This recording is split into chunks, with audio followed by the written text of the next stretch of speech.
Hello everyone and welcome back to Civilization 5, our glorious draconian empire that spreads very far already.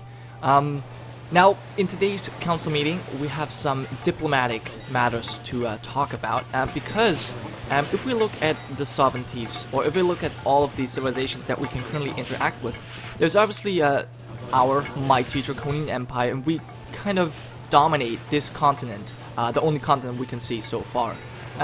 Now there's 3 reach cities over here, but they're no match for us, and because of them spying on us, we're probably gonna eradicate them sooner rather than later. So we're gonna completely dominate this continent. However, there's 2 more city-states, Ashai and Mur, that are rather far away from all of our other settlements, so it would make sense for us to just keep them as allies. We're already on friendly terms with Ashai, and we could also get very friendly with Mur. Now, what do these guys want? Ashai wants us to find lands of the Iron Islands.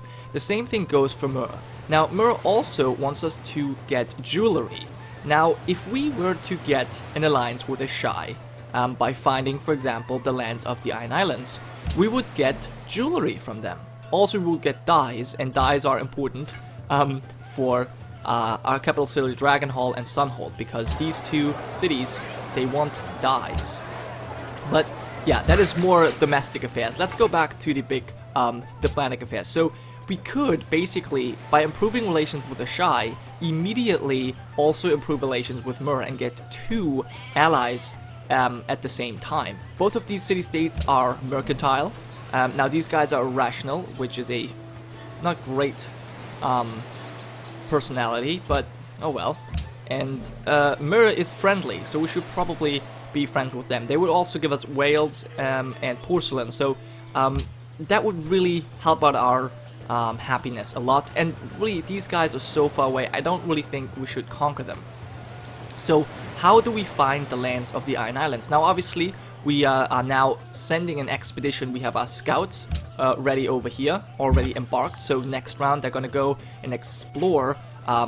And then obviously we're also sending over our Blood Riders to this continent. I hope that there's a continent over here. Actually, I'm pretty certain, because if I mouse over, we can already see that there's a city here. But that's obviously cheating. Anyways, so the other way we could do is use some diplomacy, because we could actually trade with the Ironborn and make them accept our embassy, because then we would see their capital. Now, all they want for this is 45 gold, which we could definitely provide at the moment. So I'm thinking that's something we should definitely do. And I'm actually really serious on this, so I'm gonna accept this for now. We don't need to have an embassy with the Reach, because we already know about all of their cities, so that really wouldn't help us.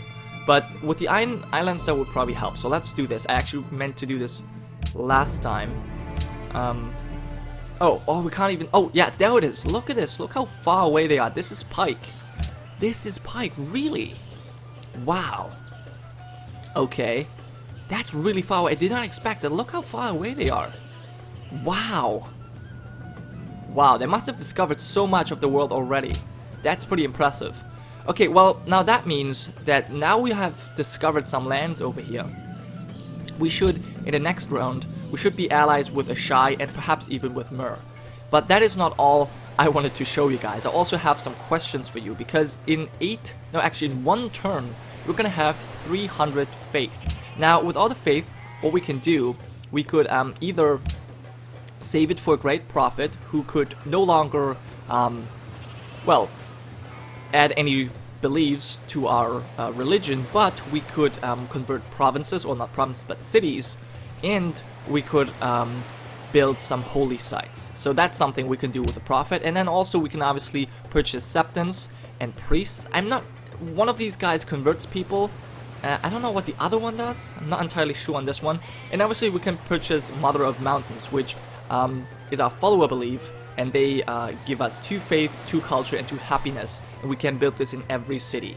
At least I think so. Now, I just want to know from you guys, let me know in the comments, what do you think we should do? Should we save for great profit? Should we build a Mother of Mountains? Or should we purchase a regular septon or whatever? Just leave that in the comments and tell me about your thoughts. also, and that is the big question today, in 8 turns we're going to be able to choose a new policy for our great empire. And there's 2 that I think would be quite beneficial. Now, the first one would be Patronage. So, as I just said, if we do this, or basically I've already done it, I've already allied, no, not allied, but I've already sent an embassy to Pike. So we're probably going to be allied to these 2 city-states, Ishai and Mia. And we could capitalize on that and get the Patronage policy, and that would make our influence degrade slower. So we're going to be friends with these city-states much easier. And it also gives other bonuses. I don't want to talk about all of them, but it's a pretty strong tech tree. Not tech tree, but a pretty strong policy. And so is commerce. Now, commerce, on the other hand, just provides us with more money. And essentially, we could use this money to also improve our relations with the city-states. But, for example, it also vastly reduces the maintenance cost paid for roads. So 33% over here, and also 50% over here, which is huge because look at our great empire. If we were to connect all of these lands, or all of our cities with roads, that would be very expensive, but it's also kind of necessary in order to ensure that we can defend in wartime. So that might also be very important. So that is going to be the straw poll questions. What policy should we pick next? Patronage or commerce? And lastly, I want to get some suggestions, name suggestions from you guys, because we are currently building 2 roads. The first road we're building is almost done between Dragonhall and Sunhold, and I want a name for the city, and actually I want a name for this road, and actually I'm gonna turn on the resource icons just so you know what is around or along this road. So a nice name for this road will be cool, and also we need a name for the second road that is not yet finished, but it's gonna be finished soon afterwards. So this is this road between Dragonhall and Flaming Peak. And then also, I want 2 names for the rivers over here in Zag's End. The first one is obviously this river that kind of starts in Longcrest and, well, parts of the Shifting Forest and goes into the Gulf of the Three. And then the second river that also starts somewhere within the Shifting Forest and also enters the Gulf of the Three. So yeah, I know that was a lot of information, a lot of questions or suggestions or whatever. Just rewind the video if you haven't caught all of it, and please leave your thoughts in the comments. Thank you so much.